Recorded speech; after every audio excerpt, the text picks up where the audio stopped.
ายดีทุกคนมื้อนี้สาวเรียนสิพาเลาะเนาะเลาะเบิ่งได้หน้าแหล่พี่น้องเป็นบ่ได้เขาเฮ็ดหน้าแหล่เฮ็ดหน้าแหล่เป็นบ่บรรยากาศน้ำห้วยเนาะพี่น้องอันนี้ก็ได้เป็นน้ำห้วยทางหลังสาวเรียนเป็นน้ำห้วย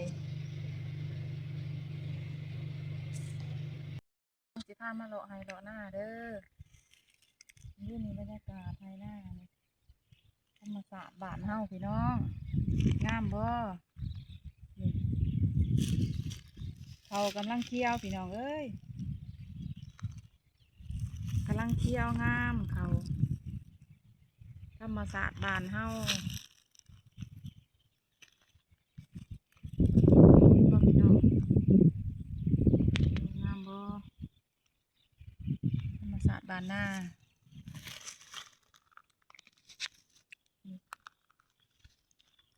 นกนูกระไล่พี่น้อง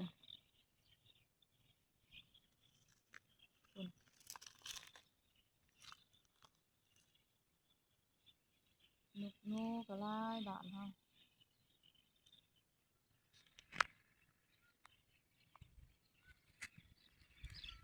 งามบ่พี่น้องยามแรงๆพี่น้องประมาณ4 โมง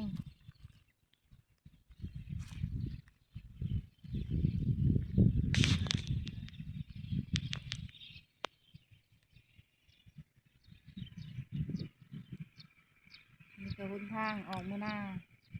ถนนหนทางออกมื้อหน้า